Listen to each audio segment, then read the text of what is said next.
Hey, let's see if we can get OBS to turn green, because green is go. YouTube says receiving content. That means we can get the tweet ready. Come hang out on YouTube stream today and ask me whatever you want. Not exclusive to tech, however, I will not ban tech, okay? Normally, at this time, I would be doing tech Twitch stream, but Twitch is going through a bunch of technical difficulties right now.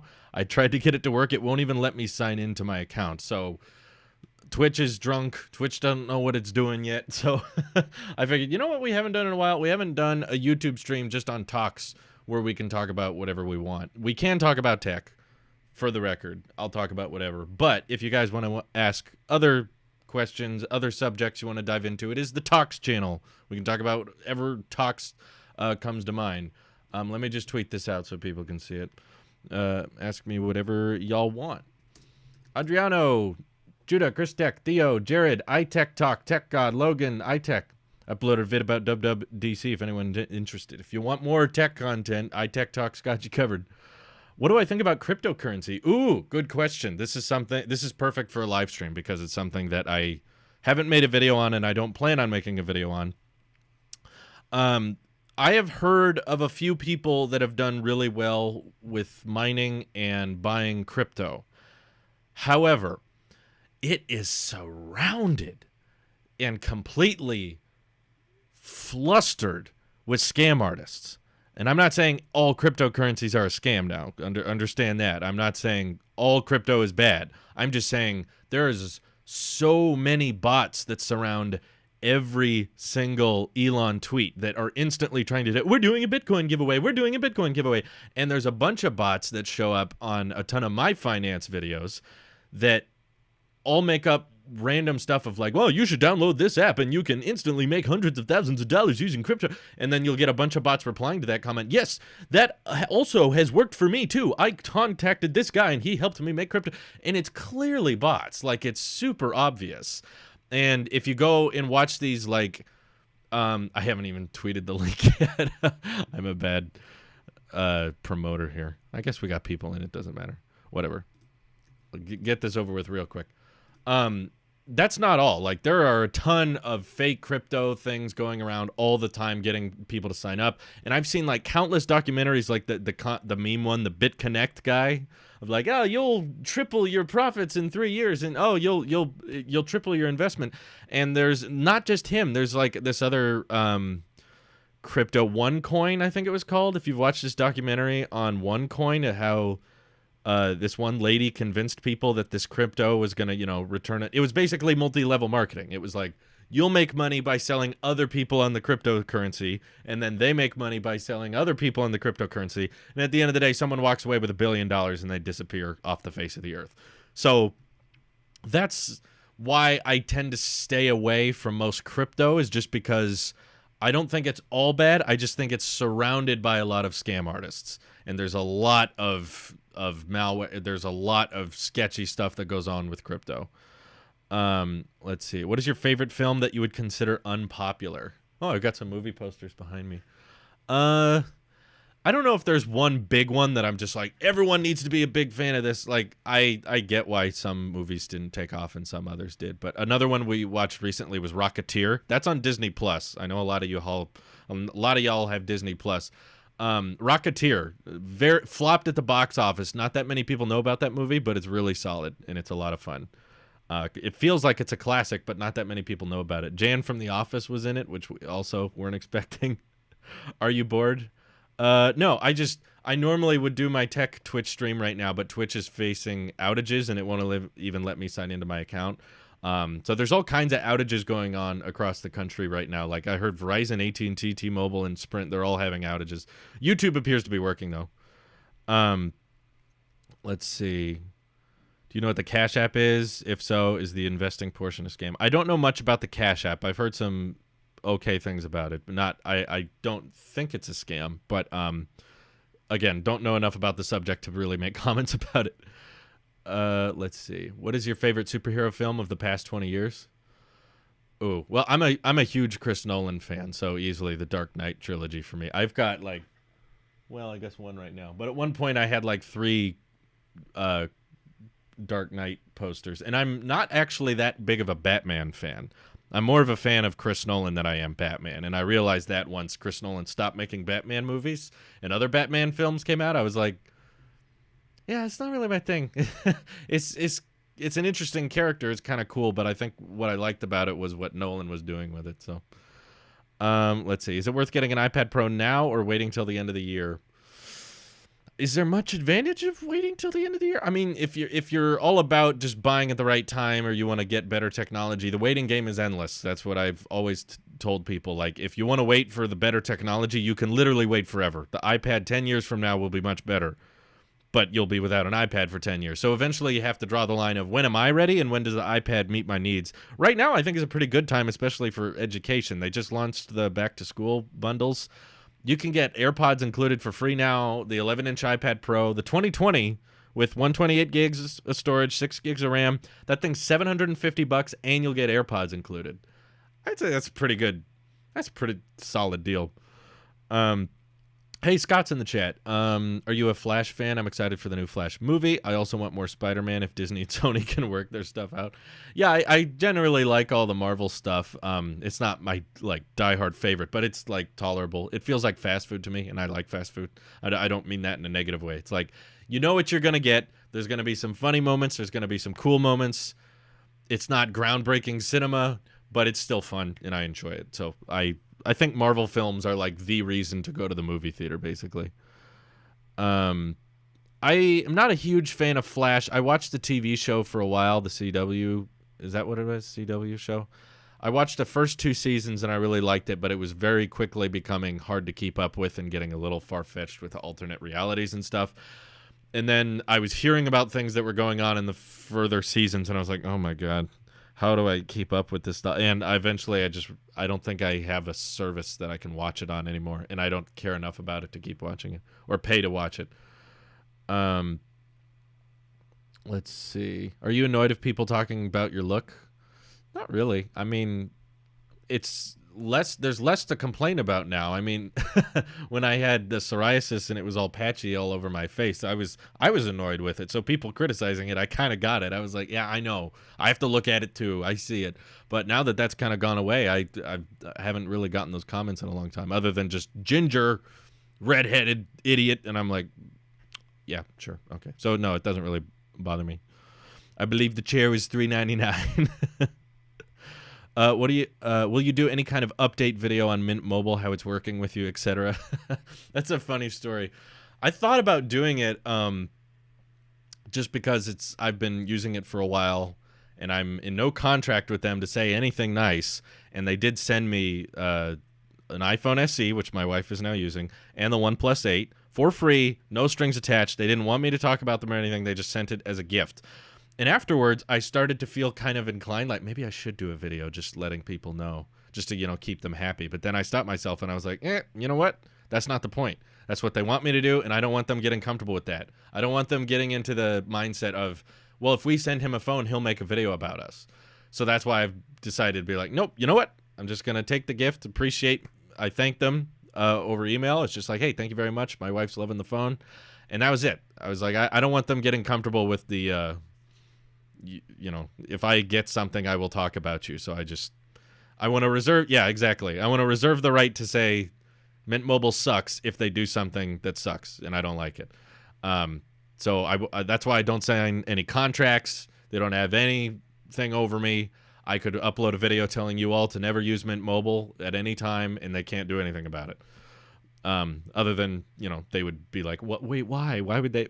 But Heron Bear, thank you for the super chat. No message, but thanks anyway.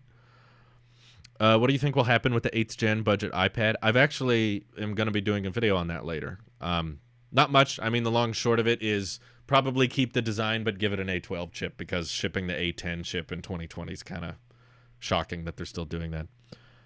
When did you last play Fortnite? I mean, do you count me opening it on the OnePlus 8 for the review just to show that you can play it at 90 FPS? If so, then that's the last time. The last time I unironically played it, I mean it's been months. Probably close to a year now. I just kind of got sick of it. What's one app you couldn't live without? Settings. That would be hard. Definitely use YouTube a lot. Twitter, I used for interacting with fans and stuff, which I used right now. I hope that link works. This link looks different than other links I've used in the past. Does it work? Oh, it worked. Okay. I just clicked on it just to make sure. Let's see. Do you like Fortnite? I don't have anything inherently against it. I always thought it got a lot more hate than it deserved. What's funny is how worlds and the climates will change their opinion on things depending on how old or new it is. Like, a lot of people look at Fortnite as like cringy and it's just for kids and it's a stupid game and that kind of thing. But I personally remember back in my day when I was younger, a lot of people had the exact same mentality towards Minecraft. And legacy Minecraft players would probably agree with me. But there was a time before Minecraft was owned by Microsoft, and it was popular, but it wasn't, as big as it is today. Nowadays, Minecraft is like impossible to hate on. It's just everybody loves it. It's just mainstream, one of the most popular games of all time. But before Microsoft bought it, way back when, everyone just kind of hated on it as like, oh, it's that cringy kid game. All the kids play Minecraft, and it's an annoying community with all the little kid voices. But now it's kind of blown up into just being mainstream, and now all the kids that used to play it have grown up and become adults, and they're big fans of it. So now there's just this universal agreement that Minecraft's fine. People like it, and I could imagine probably something similar happening with Fortnite. There's a lot of mainstream hate on it being cringy, or this is boring, or this there's so many annoying people in Fortnite. But eventually, it just becomes part of mainstream, and you just kind of have to accept it. Unless you own an Apple TV, then you can hate Minecraft. Yes, exactly. Leia Knight, thank you for the super chat. Do you have any smart home products? I do. The lights in here are our smart bulbs controlled by my HomePods. And that's pretty much it. I don't have a lot of smart home products, but the smart lights are kind of nice. I used to have a smart outlet, but I'm not using it right now. I've never been to Europe, no, but I want to. Me and Louise want to travel a lot. Obviously very difficult right now. Our original plan was to go visit Australia later this year, but now it sounds like that's not going to happen because, pandemic and all that. But we hope to maybe do Europe next year, dependent on, finances and how the world is doing. We'll see, but we want to travel more. Can you compare different EV chargers because the Tesla one is too short for most people like me? Well, I don't have that many, and it's not that easy when you don't own an EV to just go out and try different chargers, so I can't really do that, but I can cover the news surrounding it. James Carta super chatted said, thoughts on your own merch like Everything Apple Pro, Phone Rebel? It wouldn't work very well. I think briefly on... It wasn't Teespring. I think back when we had a Spreadshirt account. We don't have one anymore. Please don't go looking for it. You won't find anything legit. If you find a Taylosif Spreadshirt account, it's not me. Okay? But they had an option for you to sell phone cases, but they were really crappy and cheap, and I hate using phone cases myself, so it wouldn't really make much sense for me to sell my own because I've never used a phone case I liked, and I've seen the Phone Rebel one. I have nothing... personal preference wise, I just don't like the look of it. It's just I prefer the way my phone looks already. So I don't really see a need to do something like that. I just kind of like the Taylosif merch thing kind of snowballed into its own category. I wasn't really like, one day we need to make my own merch, and I was really committed. Like, I want to have the best merch. I want to have the coolest merch ever. I was just like, it'd be kind of cool because I like my logo. I like branding with the Taylosif logo and everything. I would like to wear shirts with the logo on it, just because if you wear anything else, people ask questions, or where'd you get that shirt? How can I get that? So I'm like, you know what? I'll just wear my own shirts. So originally, I started making merch for myself, not to sell. I just ordered it off of a few websites, and in fact, I think there was a few local places. I was getting them printed. There's one shirt, nothing I was planning on selling. Just one shirt printed out, and I'd wear it for a video, and I was just like, well, this is my shirt. It's like I have an official uniform. It feels a bit more legit. And then once I started doing that, I started getting comments on videos of like, whoa, you have your own merch. Where can I buy it? Where can I buy it? And I was like, I'm not selling it, but, maybe I'll find, if I can find an easy way to sell it, I will. So then I found out about sites like Spreadshirt and then eventually Teespring, because Teespring had more built-in YouTube integration, and Teespring had like, upload your logo, set the price, and then you can sell it. It was really easy. It was really simple. So I just set the prices as low as possible because I was not looking to make a profit off of this. In fact, I tried to make it like zero profit. At first, I tried to set it up with like, I don't want any money. Just sell it at the cheapest possible price. And then Teespring was like, these prices are too low. You cannot sell them for this. You have to have at least like $1 profit or something. So that's what I think I set all of the merch to. Louise doesn't like that. She said, you should up it. You should put like $5 to $10 a profit per merch and you can make more per shirt. And I just said, I don't really, it wasn't really my goal to make a bunch of money off of merch because I don't want to rely on it. I don't want to be the guy that's like, buy the merch because I need it. I don't want to rely on that for money. So I'd rather just be a brand awareness thing. Chris Norton donated $20. Have some cash. Thank you very much. Appreciate it. That's very nice of you. Chris is always generous. Since Louise upgraded from the iPhone 6, will she get your iPhone 11 Pro Max later this year? I don't think so. I think the plan currently is to sell the 11 Pro Max, which I have right here. I also have her iPhone 6, which she's not using anymore, hanging out on the desk. This thing is not aged well. There's a ton of scratches and cracks on the back. But I'm basically going to see what I can get for this to offset the cost of the iPhone 12 Pro Max, which I will be keeping. So that's the current plan. I think my dad is kind of on his last legs with his 6S Plus. He's had the same phone for 5 years now. When did it come out? I think it was 2015. He got it when it was new, and he hasn't changed since then. And I think the speakers on it were starting to go out because he's dropped his phone a couple times. So I asked him yesterday if he would be interested in buying my 11 Pro Max later in the year when I'm ready to upgrade, and he said he was. So that's, I think, what's going to happen. I sold my iPhone 10, which you can go back, like the original Talos of Tech iPhone 10 unboxing from 2017. I sold that to my mother, and she's still using that to this day, and it's working great for her. So Zane Kiani, thank you for the super chat as well. Do you think there will be an update to the iMac? I really hope so. I'm praying and really hoping so. At what point in product cycle, not necessarily phones, do you decide to buy now or just wait for the new product? Do you decide to buy now or just wait? It's easier when it's a product that's getting refreshed. Like iPhones are pretty straightforward. There will be a new iPhone in September through November of each year. So it's like, okay, that's a good time to upgrade, sell your old one, trade in, done.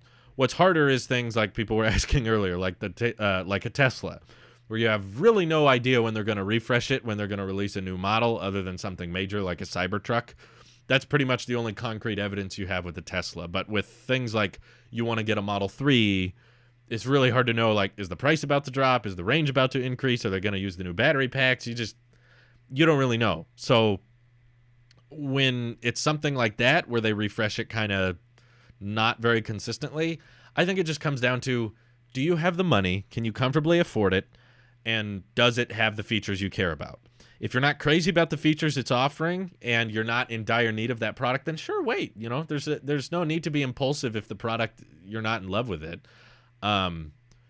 The situation I'm in is like Model 3 is amazing. I love it. So even if I bought one and the next day they slashed the prices, or the next day they came out with some new model that had better range. And when I say next day, I'm saying assuming I can't return it. Obviously, if it was literally the next day and I had the option to return the old one and get a full refund, yeah, I would do that. But we're talking like the day after the return period ends or something like that. I wouldn't really care because the product in itself is already amazing and I'm in love with it. So yeah, timing things right can be tricky when there's not really a consistent schedule with it, but just remember the waiting game is endless. You can always wait for the next gen. It never stops. Do you have any interest in the 400-mile Model 3 personally, or no? Oh, good question. Oh, Chris Norton, thank you for the follow-up super chat. He says, I know I am. Scott's asking if I have interest in the 400-mile Model 3, which is not terribly, because if I'm getting a Tesla, I'm not getting the long-range model because I work from home. We don't drive that much in the first place. In fact, fun fact, when it comes to budgeting, we did not pay for gas throughout the entire month of May. We bought gas at the very end of April, And our little Sonata can hold quite a tank. We can go about 450 miles on one tank of gas on the Sonata. But we did not have to refill the Sonata until June. So $0 was spent on gas throughout the month of May. So that tells you a bit about how much we drive every day. So not that much. So whatever Tesla I'm getting, it's going to be the standard range. Like if I had to wait for the Cybertruck, I would wait for the cheapest one, the $40,000 one with rear-wheel drive. I don't care about all-wheel drive because there's not a lot of snow here. There's not a lot of ice. Don't care about that. I don't do a lot of off-roading. The range 250 miles is plenty for my use. I don't tow that much stuff either. So Model Y, standard range would be my go-to. Model 3, standard range would be my go-to. So if Tesla wants to work on an extreme, long range plus for the Model 3, I think that's awesome because it would be like a really, really cheap way to get a 400-mile EV. Right now, the only way to get a 400-mile EV is to spend, $80,000 on a Model S. But if you could do it for $60,000 on a Model 3, that would be pretty awesome. Why does having Pro apps on any iPad make sense? Because the iPad wants to replace more computers. Come on, of course. Do you wish that Tesla had a specific upgrade schedule like the iPhone or free-flowing like now? No, I kind of like the free-flowing right now. I get the idea that they don't want to commit themselves to we will always have a big upgrade at the beginning of every year or at the end of every year. I don't think they need to do that. I think that they're fine doing what they're doing of just as soon as an update is ready, we're going to implement it right away. I just wish they could be a little bit more upfront about it. I wish they could make little blog room posts or something small like that. Just do some kind of tweet of now every Model 3 done after that. But they intentionally stay really quiet about that. And they don't really address it, which is what my channel tries to do. Is with Telos of EV, I'm trying to just, if there's even a small, tiny incremental update, I feel like people should know about it. So that's why it may, I don't think it's clickbait, but some people were calling it clickbait to do a video with a Model 3 in the title that says updated June 2020. I do that because I think those little details that you have to live with, like the USB ports in the back of the car or wireless charging being included, those are things you have to live with for the life of the car. So letting people know about that kind of thing and what the market is currently doing right now, I think is kind of important. Chris says, "In love, all your stuff." Thank you, Chris, for the donation. Dustin Super Chat, it says, "Are you religious?" I am. I do have my own personal religious beliefs, but I know that conversations and debates and stuff online do not go very well. So that's why I choose to not really bring it up on YouTube or bring it up online, just because it usually never ends well. I've done it in the past, and I just didn't really feel like it was a productive discussion. If I ever, for whatever reason, ran into any of you guys in public, which is rare these days, but if I ever have a one-on-one conversation with someone, I loved getting into that kind of thing. But when it comes to just tweeting or YouTube videos and comments beneath, it never goes very well, which is why I don't bring it up here. But I love having, religious discussions. It's just one-on-one in person. Leia Knight super chatted, "Do you think Apple will ever flex and buy a company like Tesla or similar to expand into the EV market?" They tried to buy Tesla in 2013 for more than they're worth, and Tesla said no, which I think is smart because Tesla knew they don't need to be bought out. They can become profitable and do all the things they want to do without being bought out. It would be smart for Apple to buy an up-and-coming company, maybe like Rivian. If Apple wanted to buy Rivian, I think that would be kind of a smart move to kind of hopscotch your way into the EV space. But my guess is that Tim Cook is smart with numbers, and he knows that getting into the EV space and the automotive sector in particular is very, very difficult to make a profit in. Ford lost $2 billion in Q4 of last year. And EVs especially are even more complicated, and it's very difficult to turn a profit with electric vehicles. And Apple knows that while it would be cool for them to get into the car space, it wouldn't be that profitable compared to going after services. So that's probably why I think that's probably why they're not going to pursue electric vehicles. They're investigating it. I know there's patents for it, and there was a lot of talk of them working on their own car, but I don't think they will. I think that's just going to be one of those moonshot projects that they work on internally but never do anything with it. So Dustin Super Chatted says, "Where can I hear more about them?" That's just one of the few things. I know there's not a lot, but there's one of the few things I've decided to keep private.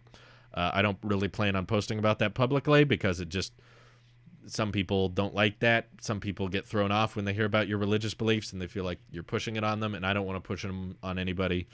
And I prefer that type of discussion to be in person, one-on-one, instead of public online. You know someone who worked on the Apple Car project? That's cool. Yeah, I've heard a lot of people from Tesla went to work at Apple for certain things, but again, I feel like a lot of people still misunderstand the fact that Apple works on a bunch of stuff that doesn't ever come out. It happens all the time. Let's see. I don't know what it is, but in the Model 3, the suspension makes me so nauseous. I just feel so uncomfortable It just feels so uncomfortable to me, even though I don't get car sick. That's weird. Sorry you don't like it, Boca. It felt great for me when I drove it around. Let's see. Keep up the great work. Been enjoying your content since before 10K. Thank you, Phillies fan. Appreciate you watching. Makes more sense for Apple to buy someone rather than make their own or pull a Microsoft and start selling better software to auto manufacturers. Well, I mean, with CarPlay, they're basically doing that already. Have I ever been recognized in real life? I have, yeah, several times. The weirdest one was when I was in the Philippines, which was bizarre because I was thousands of miles from home. We were at an airport, so it's more likely the guy who recognized me was not from the Philippines, but I was in the Philippines. And the guy who recognized me from his name was Neo. Shout out to Neo if you're watching this. And he, I think, was from Guam. I can't remember exactly where he was from, but we were a long way from home. And he was like, are you the Tailosive guy? Do you make videos? And that was very bizarre because I was like very rushed. We were like late for our flight, and the Philippine airports are terrible. Like there's no signs, and you have to go through security like 4 or 5 times compared to American airports where you only have to go through once. And I was so stressed and I was so panicky, and I was just ready to get through that line. I was like, come on, let's get this over with. And then just some guys, you make videos, right? And I was like, yeah, hi, how's it going? So I had to drop all of my anger at the same time. But I've also been recognized in my hometown, which was really weird because most of the time if I got recognized, it was at an Apple store outside of my hometown or just at a restaurant or something like that. But my hometown, there's not that many people there. So being recognized there as someone who didn't know I was from their town, and they just walked up to me and they were like, oh, you're a YouTuber. You from around here? And I was like, oh, yeah. So that was bizarre because I was with my dad at the time. I was like, oh, hi, this is my father. And my dad was kind of like, whoa, you're running into people that you could have known from around here, but they happen to know you from YouTube. So what's bizarre is thinking that there's people in my own hometown that I interact with that could be watching a YouTube video of me and be like, oh, this guy's cool, I'm going to subscribe, and then run into me and be like, oh, you're from around here. That's kind of rare because, again, I'm not in a big city. I'm not in a very populated area.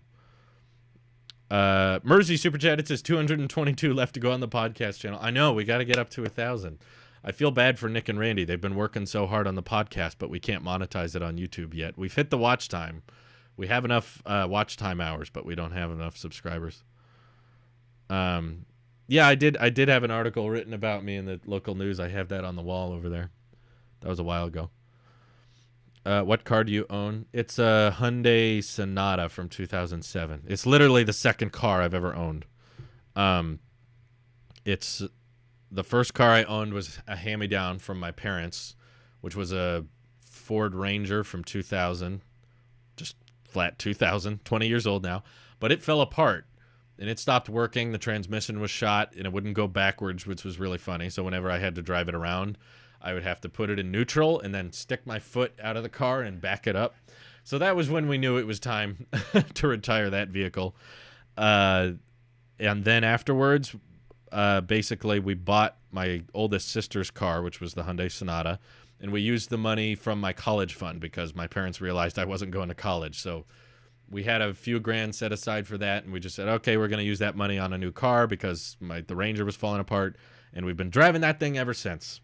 As far as gas cars go, not bad. I don't really have that many complaints with it. I mean, it's not a techie car. There's no Android Auto or CarPlay or anything, but the sound system's pretty good. The mileage isn't bad. It can fit a lot of stuff. I can fit a whole lawnmower and a ladder in there. Like, it's got a lot of cargo space. It just runs on gasoline. So that's the only issue with it. Other than that, I do have cruise control. Scott doesn't get that. Let's see. Would you get the new iMac if there was a new one? I'm thinking about it. It really depends on how they price it. I'm worried that, if they do something like the Mac Pro, where it starts at $6,000 and it can go up to $20,000, I wouldn't get that. When it comes to my next Mac, that's gonna be used for all of my editing and my my daily work needs. My budget is about $5,000. I'll go a little bit over, but not much, and that's about what I'm comfortable with. So if I can get a decently spec'd iMac for about $5,000 and it looks nice and it's got an iPad Pro design language, I think I would go with that. Have you considered a motorcycle? I have thought about it a little bit. My dad is a huge motorcycle fan. He's been riding motorcycles his whole life, and he loves riding on his motorcycle probably 3 to 4 times a week. And he's bought 2. He sold his smaller one to my brother-in-law, and now he has a larger one. And me and my mom, him and his mom, sorry, my mom and him, my parents, go on motorcycle trips. They go camping. They go on road trips all the time together. They've done a few videos of that too, which has been fun to watch. But yeah, he's tried to get me into it a few times. We're like, oh, you got to get a motorcycle. You got to get a bike. And I'm kind of into it. There's a lot of, you have to kind of go through a safety course, and then you need a different license for it. And they are a lot cheaper than cars. But I guess it's just, I have a more of an attraction to technology and that kind of thing. So I'm more like, let's put that time and money towards saving up for a Tesla and an electric car, because I'm far more interested in a car that drives itself compared to just a motorcycle, which maybe I just need to try it, because I've heard a lot of people say it's a very different experience than driving a car. I know it's a lot more dangerous though, but it is cheaper. The thing is, I don't really like just drive places that much. I really spend a lot of time at home these days. So spending any kind of money on a car at this point is like not that important. Let's see. Thoughts on the Snyder cut? I wasn't too happy with Snyder on Dawn of Justice, so I don't really think Justice League would be much better with the Snyder cut. Would you rather Mac OS on iPad or iPad OS on Mac? Mac OS on iPad, because iPad's hardware is great. Learn on a dirt bike, learn how to low side a bike. Yeah, see, that's the thing. There's a bunch of stuff I got to learn if I want to get into that, and I'm just not terribly interested in it. You would love motorcycles if it wasn't for the other people on the road. Yeah, my dad likes just kind of taking big trips. Just kind of taking rides on motorcycles just for the weekend and stuff like that. And maybe I'd be more into it if I had one, but I've never felt as much of a calling to it. Not saying I'll never get one, but we'll be putting the betas on your daily drivers this year. Not the Mac. I won't put a beta on my main editing rig, but my phone and my iPad, yeah, I'll get the betas for that. Let's see. I have to use a gas car in my town because we have no electric chargers, so I have no way to charge an electric vehicle. Well, Gaming Weekly, I don't know what your living situation is, but most people do not charge at chargers. They charge at home. They don't go to charge points. There's not a lot of chargers in my city either, but if you can charge a phone, you can charge a car. Because most people on YouTube that I've seen reviewing their Teslas, they actually charge off the 110 outlet. They're literally charging from the same plug. If you have a garage and it has power in it, or even if you got to run an extension cord, that's how a lot of people charge their cars. They don't need a gas station equivalent.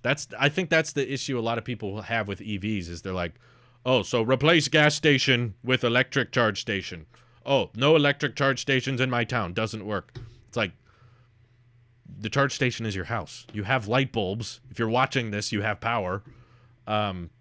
There's ways to charge from home. That's how most people do it. Much cheaper. Europe has the 220 and it charges way faster. Yeah, most of Europe has faster charge outlets, but the thing is, most houses, the majority of Americans live in houses.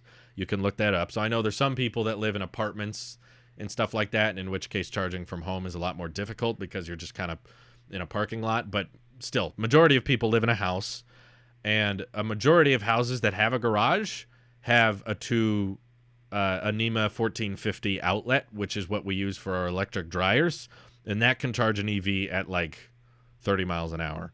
And most people are not driving that much a day. The average commute is about 30 miles a day. So if you can charge that while you're asleep, or at least while you're parking, because a lot of your life, your car is not moving. A lot of the time you own your car, it is literally just sitting in a garage. So people are like, oh, charging at 5 miles an hour, charging at 6 miles an hour, that's terrible. It's like, well, consider for a second that you charge 8 hours a day. If you're doing it right, you should be going to sleep and trying to be getting 8 hours. And if that's the case, then your car has plenty of time. 5 miles an hour for 8 hours, that's 40 miles. And that covers a lot of what people need. So you don't need a charge point for an EV to be practical. The charge stations are pretty much only useful on road trips. If you're driving great distances. Do you think Tesla has a market in city-owned vehicles like public transit? Yeah, I'm sure they want to get into everything eventually. It's just battery constraints right now. You charge. Moshi, says Randy. Randy's in the chat. Speaking of Europe and 220 chargers, I think the Apple chargers are amazing for travel. Just switch the tops. Converter is built in. It's great. Yeah, that is nice. I don't travel that much, but thoughts on getting a Mac Mini versus an iMac? Well, wait for sure. Definitely don't get anything right now, but I will say that I don't think you're going to get any Mac Mini updates next week. Worldwide Developers Conference is a week away, but they have the new badge on the Mac Mini right now. If there's a new badge on it right now, they're not planning on refreshing it anytime soon. And I get it. The last refresh was very small. All it was a storage upgrade, but that means that there's not much coming to the Mac Mini. Road trips and poor planning, then you have to pay for it. You kind of have to plan any road trip, though. Even with a gas car, you got to know what you're doing. How exactly did you get into Apple? Was it always part of your life, or was it something you transitioned into from other companies? And if it was the latter, what was appealing about Apple for you? It was kind of in my family growing up. My dad was a big Apple fan long before I was born, and he is a teacher. He still is a teacher to this day, and he's in education, trying to teach kids and succeeding technology, science, mathematics, and so he's had to use a lot of computers and have to teach those computers to kids or other teachers. He's done a lot of teaching of teachers throughout his career. He's been teaching over 20 years now. So when he was growing up, he got to experience the first iMac and the Apple Macintosh before the iMac came out, and so he had experience with PCs, which he had to use for work, and Macs, which he wanted to use for educating kids and stuff like that. And he just had so much better experience with Macs that kind of that life motto and that brand loyalty kind of passed on to me, because when we were growing up at home, we always just had Apple products around. He got, the early edition iPods, and we always had the family computer was always a Mac.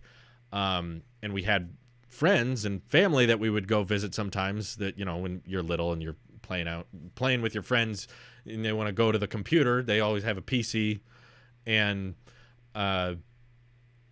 we'd always come home and have the Mac, and anytime we'd use the PC, we'd get annoyed and frustrated. So ever since I was little, we had the mentality of like, Apple designs everything internally, the software, the hardware, they do everything themselves, and that results in a more expensive but more reliable and better product. And that kind of mentality just hasn't changed, and I've just always been a fan of Apple products because of that. And there were times in my life where I tried to stray away from that and be like, well, maybe I got to question predetermined notions in my head and try different things. So that's when I bought a PC, used that for a while, and then it started giving me a bunch of problems, and I had to keep going back to the Mac because of all the Windows issues.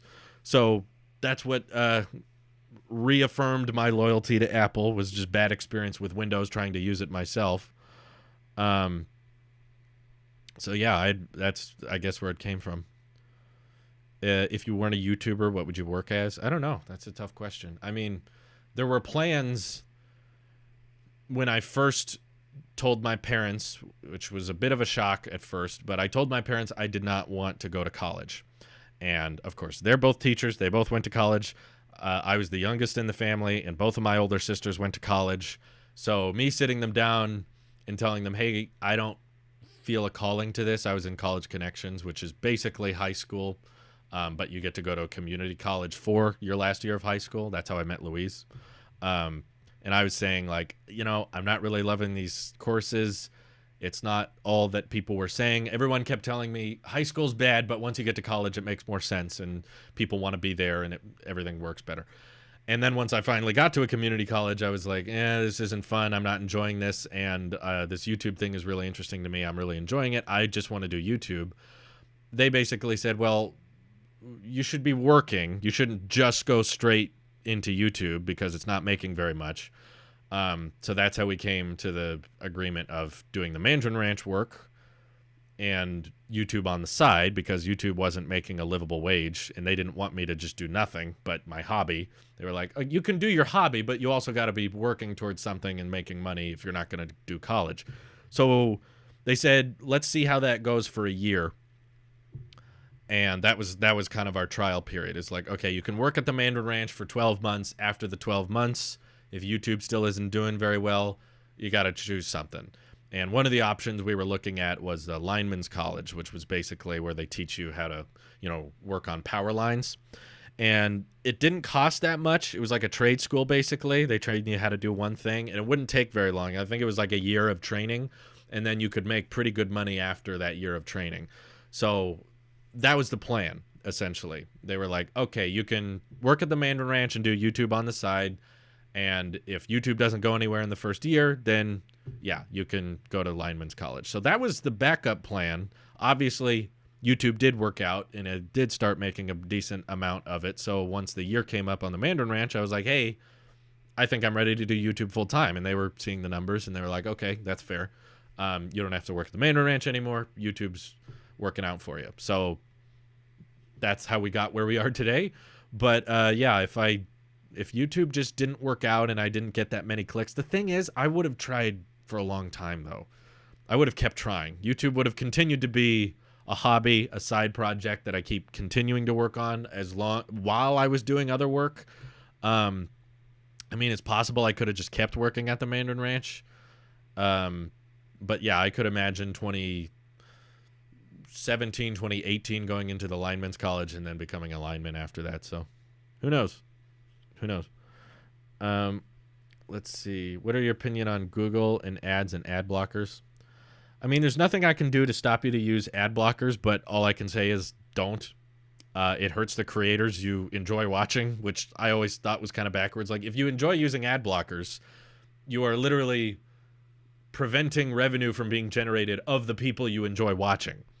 So if you enjoy watching a creator and they're trying to make money, they're trying to live off of, that they're trying to make a living out of it.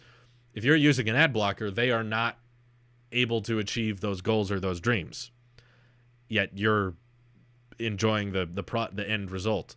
So my suggestion is, if you don't like ads, which is, I'm in that boat too. I hate commercials. I don't like ads on YouTube. That's why I don't do sponsorships. Try to afford YouTube Premium if possible. I know I don't recommend a lot of services, but YouTube Premium is the best solution, because then you can get rid of ads and you're still supporting your creators. In fact, you're supporting them more so if you just watch the commercial. I would not advise people to use ad blockers on YouTubers, just because, again, it hurts them. But again, there's also nothing I can do to stop you. So it's kind of a hopeless cause. I know that there's people that are going to use it, and that's just the reality of the situation we're in. It's basically a form of piracy. Yeah, it is kind of an expensive service, but if you watch YouTube a lot, I definitely think it's worth it. Let's see. Assuming the thermal limitations are the same for the new iMac as the old iMac, what kind of performance gains would one see with an iMac versus a similarly spec'd Mac Mini and MacBook Pro? Well, Mac Mini is a hard comparison because the Mac Mini cannot have a dedicated GPU, and I feel like all the iMacs have dedicated GPUs, so that performance will not be easily rivaled. But also, the iMac doesn't have a battery to worry about.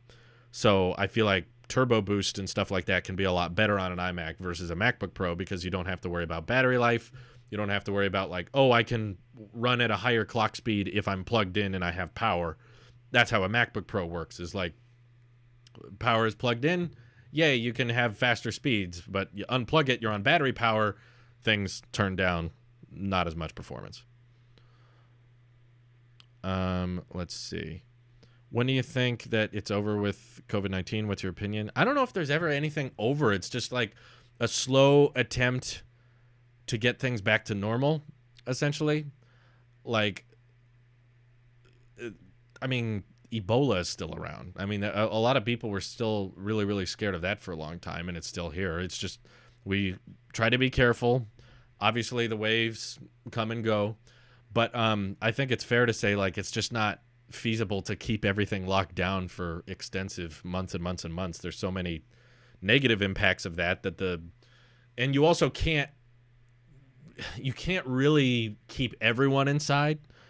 I felt like even during the middle of the lockdown, when we were closing everything and so many people were not going to work and stuff like that,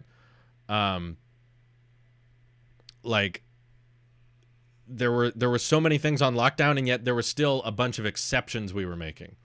There was a bunch of like, well, they can go out. Oh, they can work. And there were a bunch of people that were still going out and about. So unless you're going to enact like martial law and just like force everybody by, military or police to just, you cannot leave the house, that's really kind of the only way that the quarantine, if we just kept out, like if we just locked down everybody for 2 weeks to prevent the spread of the virus, that's pretty much the only way you can do it. But the fact that we can't do that, and there are so many things that have to keep moving. Mail service has to keep moving, and food services and grocery stores have to remain open and just proceed with caution. Like the fact that we can't really lock everything down that well means that the best case scenario is basically proceed with caution. Don't have huge gatherings if you don't have to. Wear masks, sanitize things. Like, just be careful. That's pretty much the only way we can go about this. It feels like things are going to be relatively back to normal by 2021. And yes, people in the chat, please don't spam comments. Don't copy, paste, and send over and over again. Yes, I support Pride, Michael. It's okay. Yes. There's no discussion. There's no debate about that. Can you compare Face ID and Touch ID now that psoriasis has been mostly cured? I talked about it in a few videos. I can use Touch ID reliably now. Face ID is still better. I brought that up in my iPhone SE video. Like, touching your phone in a specific way versus just looking at it and opening it. Like, Face ID is just so much more versatile, so much easier. It's so much more simple. Yeah, I'm still all about Face ID. What's your favorite movie of all time? Oh, man, that's tough. I mean, there's different genres of movies I like. Dark Knight Rises was probably a peak one for me. I was so excited leading up to that movie, and then when it came out, I was super satisfied. But yeah, don't ask the same question 20 times. It won't get answered. Let's see.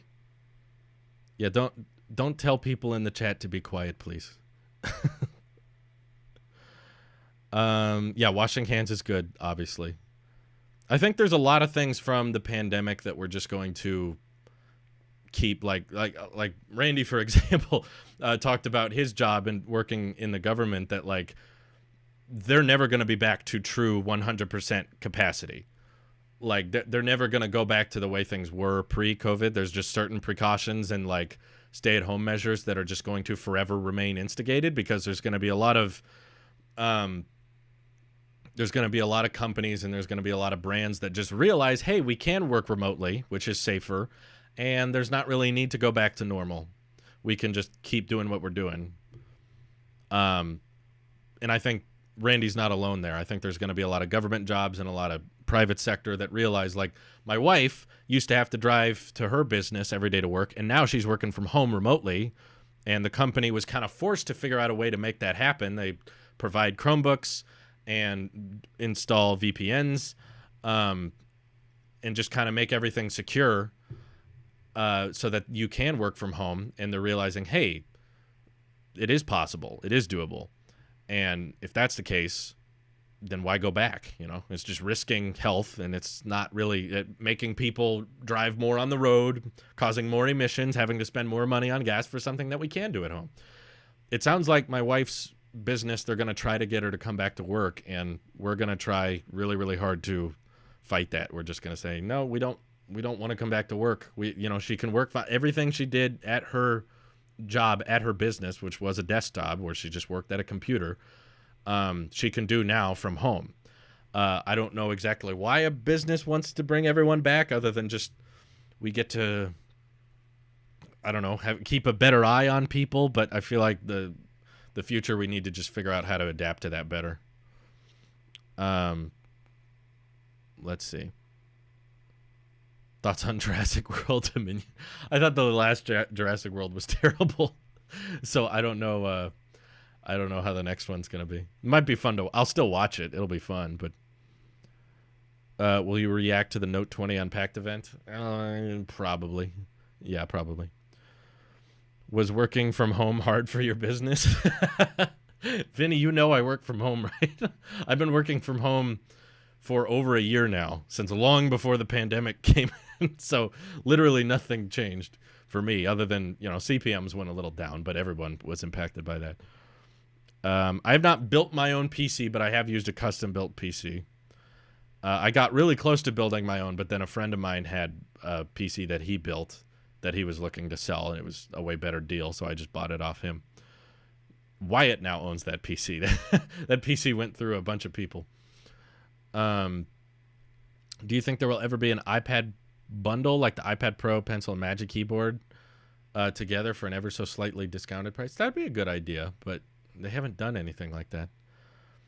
Yeah, I enjoy working from home, honestly. I feel like more jobs could be done from home. I think there's just a lot of people with a traditional mindset, like especially in Silicon Valley. I think it's a very traditional, generic thought process of like, well, when your business grows and you become a big company, you have to get a big space, and you need this big building that people walk around in with a glass roof and nice pretty windows, and people walk around it. Like, a lot of people just have that engraved into their mind that that's what a business is, and your corporation and your brand is not real until you have a big facility, that you need something everybody walks into every day.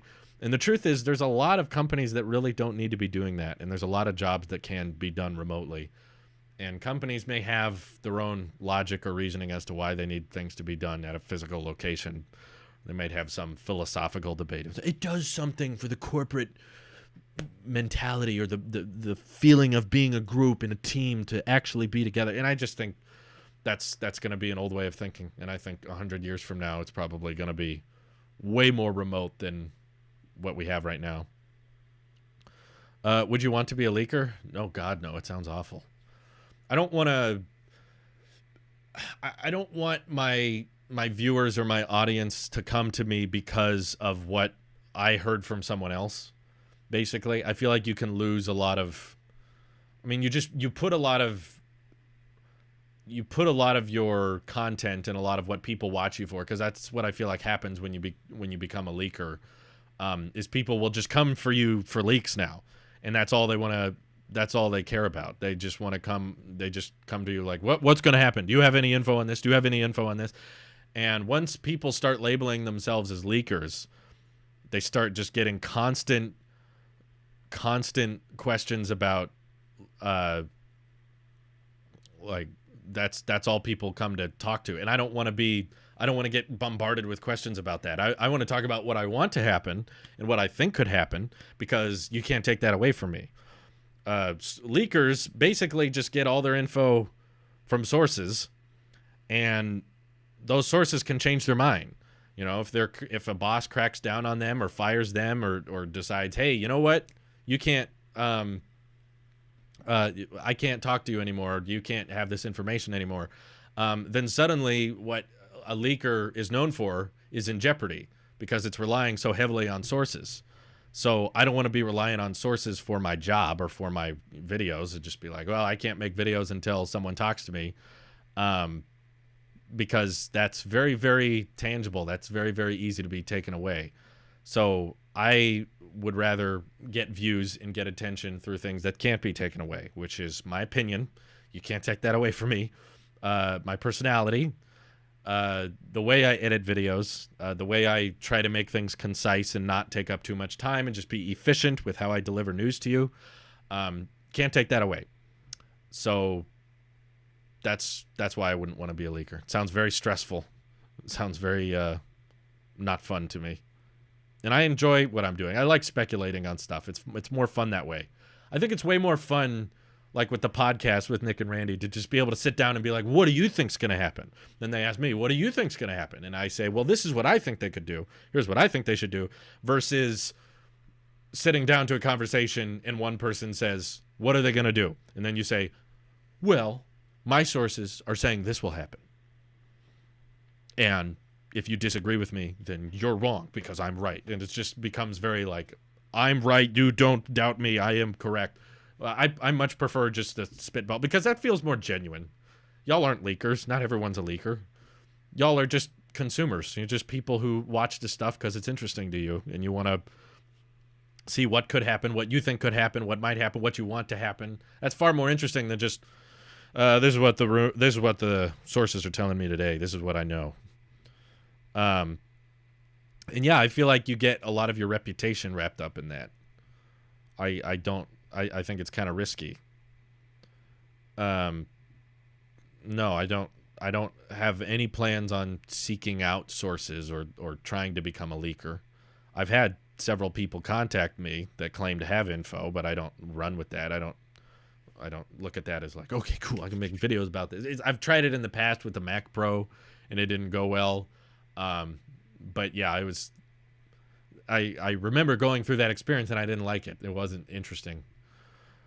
Would you ever professionally do mobile carrier reviews? I've tried looking those up. Very lackluster. We need someone blunt like you to say what carrier is good or not. It's kind of difficult to try multiple different carriers because it costs money. And usually when you find one you like, you don't really want to switch around. I'm just happy with Mint Mobile just because of how cheap it is and the service works for me. So I don't really have a need to go out and try more. Do you think that the Apple car is dead or will it arrive within a few years? This is going out on a limb here, but I think it's dead. I don't think it's happening. I think they missed their mark. It may have been possible like 3 or 4 years ago, but Apple is smart and Tesla is smart, and Tesla is way ahead of everybody right now that no one can keep up. No other automaker can keep up with Tesla. It's just a fact. It's not an argument. Like literally, sales, range, power efficiency, scaling of production, battery chemistry, like autonomy, no one can keep up with them.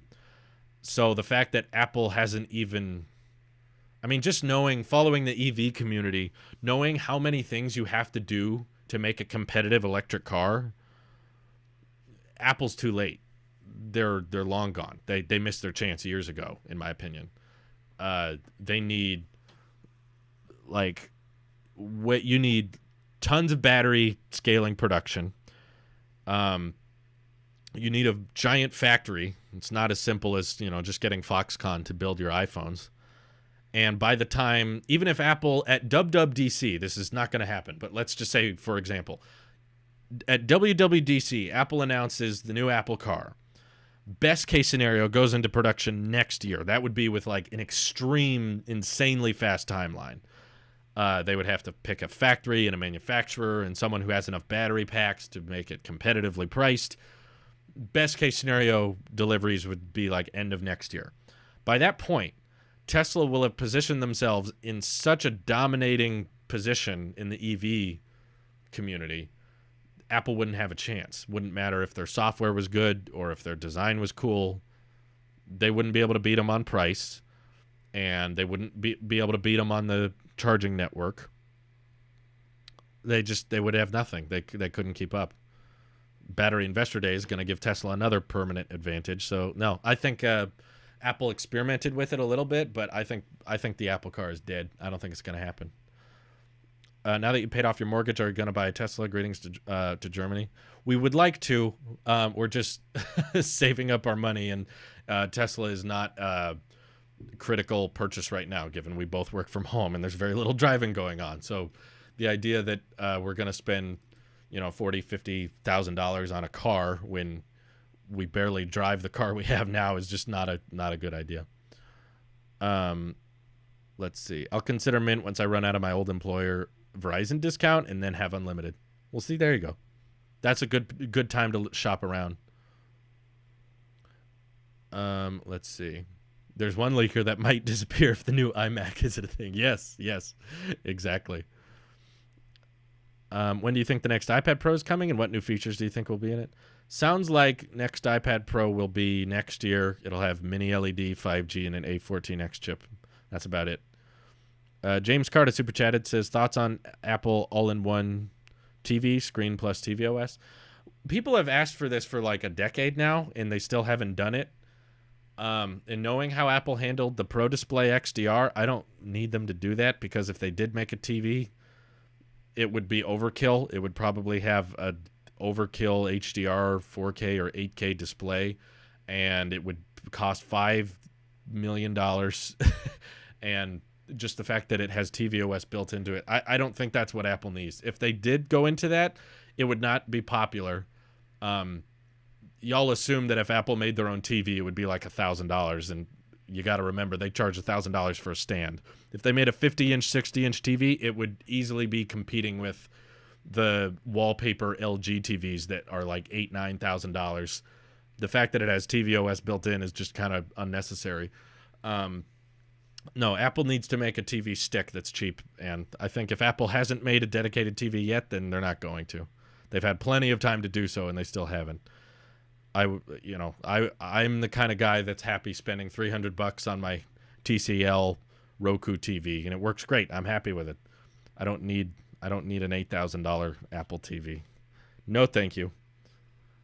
Do you think there will be some type of collaboration between Tesla and Apple? Would you like them to do so? Yeah, I've thought it's very awkward for a long time that the fact that these companies share so many similarities with their mission and how they handle software and how they handle their products. They're not the same company, but they think so similarly. So many people that are into Tesla because they were into Apple, and they feel like Tesla is just the Apple of cars. And I feel like there could be some type of really strong collaboration there, not a buyout. I just mean like some type of bringing CarPlay to the Tesla, or integrating Apple Maps or Apple Music and that kind of thing, or just letting Apple have maybe some control over the software. There absolutely should be some type of collaboration there. It just feels weird that they haven't done it yet. I don't know why. Any good investments for a beginner in the stock market? Yeah, check out Randy's. Well, Randy will soon have some videos on financial investment advice for beginners. I'm a beginner right now, so I don't have much advice for you other than if I were you guys, I would not try to turn a profit on your stocks in the short term. If you're young, try to play the long game, because if you invest in stocks for the long haul, you're more than likely going to see a return on your investment. If you try to buy and sell based on emotion and just looking at the stock, you got to buy some stocks and sell them next month and they'll make a bunch of profit, like, you're probably not going to do very well. Most of the people who are long holders on stocks are long holders because they've had some terrible experience with short selling, of just like buying stocks and selling them really quickly, trying to turn a profit. They lose money really, really quickly that way. So exactly, time in the market beats timing the market. That's what Randy taught me. That's not really a special advice. It's just kind of in general. Buy and hold as long as you can. Try to hold out. Just the money you invest in the stock market, don't even look at that as money. Just that money's gone. You can't touch it anymore. And just set goals for yourself of like, I'm not going to touch that money for 10 years. More than likely 10 years from now, it'll be worth more, as long as you're buying fairly, reputable stocks. If you're buying startups that don't really have proven track records, stay away from Nikola. Please don't buy Nikola stock. My God. But yeah, I think long haul, if you're buying strong stocks like companies like Apple or Microsoft or mutual funds, buy fear, sell greed is another good one. When everything is down, don't be scared. Yeah, buy the dip. Don't worry about stocks going way down. That just means they're on sale. That's what we've been doing. Index funds and mutual funds and that kind of thing. Things that do not fluctuate very heavily, but they very steadily go up. That's what you should look for. Do you think anyone will ever catch up to Tesla? I could be wrong, but personally, no. I think Tesla has a permanent lead in several categories that other companies will try their best to catch up on, but they won't.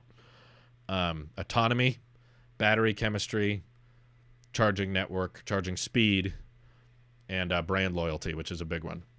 Hyundai can make a pretty solid EV, like the Kona 2020 SUV, all electric. It's a pretty solid car, $38,000 SUV that can go 258 miles. That's pretty good, but it's not a Tesla. And that alone will prevent a lot of people from buying it. Brand matters a lot. And the Cybertruck is going to have a permanent lead on all pickup trucks in so many categories. So why are your videos so entertaining? Good. Wow, Alfredo is simping right now so hard. All right, this will be the last question for today. Why are your videos so entertaining? This is a very self-fulfilling question. That's why I have to end on it. I could be modest and say I don't know why you guys find them entertaining, but my genuine answer is I think that I have tried very, very hard to prioritize people's time and try to separate my videos from everyone else. I've tried to create content very much based around what I like and what I don't like from the perspective of the viewer. And I wish more creators would think like that, because there's a whole lot of YouTube channels that do things and make choices for their videos based on this is what makes sense for the channel. This is what makes sense for my business. This is how you get more views. Things like saying, click the like button, make sure to hit subscribe and hit the bell icon. You got to make sure to tell them to hit subscribe, because then they'll do, all these things that help the algorithm, that please YouTube. But as someone who watches so much YouTube every day, 3 to 4 hours of YouTube every day, it gets so annoying hearing about Squarespace and Audible and Blue Apron and MeUndies and all this garbage you have to hear about all day, every day, and they have to continuously hear the same garbage all the time. I think it's refreshing to people when they find a video that doesn't have as much fluff. I think it's refreshing to people when they hear that, oh, this guy just gets to the point. This guy doesn't have to tell me about his sponsor. This guy doesn't have to tell you about NordVPN. This guy can just get on with it, see what the video and thumbnail is about, and not trick you. There's a lot of channels that, for the sake of the algorithm, for the sake of getting more views, because at the end of the day, that's all what we need. We just got to play the YouTube game. We got to figure out exactly what the algorithm likes and just do that. We got to please it no matter what. And just says, to heck with that. As a viewer, I like channels that put what the video is a representation of in the title, in the thumbnail. Don't try to trick me. I don't care if that works. A lot of people are like, well, clickbait, it works. People click on the video and then they're watching. It's like, you're tricking them. It's annoying them. And let people know what they're getting into. Once they start watching the video, they're getting exactly what they asked for. There's no fluff. There's no wasting time. There's just straight to the point. I don't even leave a breath in the video.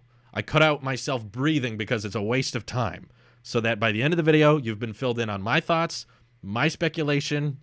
You know exactly what the whole point of the video was. And that's it. You don't have to click away because I start going into an ad read or something, and it's just like, oh, I know what I'm getting into.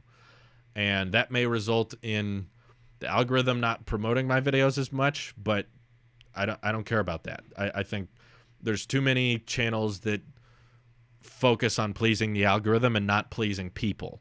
They just want to get to more people.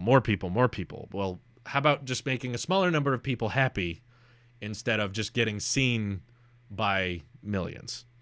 I'm happy with my job. It's a dream job for me, the fact that I get to do this for a living. So I want to not tick off as many people as possible, essentially, unless it's just an opinion on a subject. That's different. But I just mean the people that watch my videos and allow me to do what I do, I want you guys to have the best possible content and you feel like your time isn't being wasted, and treat things more from the creator standpoint, not treat things more from a viewer standpoint. This is what I want to see as a viewer, not this is what helps me as a creator. There's, I think, a lot of people that just build the channel around, well, this is what makes sense from a creative standpoint. I need the money, so I got to do it. Okay, that was going to be the last question, but we did get a super chat, so I'll answer that. Danny Hannah, thank you for the super chat. Huge fan. Wanted to do medical-related channel since I'm going for pre-medical major, but it's hard to balance, so I'll do a video only when I can. Gotcha. Good luck with that. I know very little about that field, but I wish you all the best, Danny. Thank you for the super chat. All right. Thank you all for watching. Thank you for the super chats. Hopefully Twitch will be working soon. We can use that next time, but it was fun catching up with you. I enjoyed talking about other stuff as well. Essentially, if I could leave you on one note, it's don't tell people to subscribe. Give them a reason to. It's far better for their time and your time to convince them to subscribe rather than tell them to. And even if people subscribe to your channel because you tell them to, are they really that invested? Do they really care that much that they're just willing to click a button because they were told to? If they're that easily convinced, they're probably not that loyal of a subscriber in the first place, opposed to giving someone a reason to subscribe and then they subscribe. That's a lot more loyal of a fan than someone that's, well, he told me to click the button, so I clicked it. All right. Thank you all for watching. I'll see you.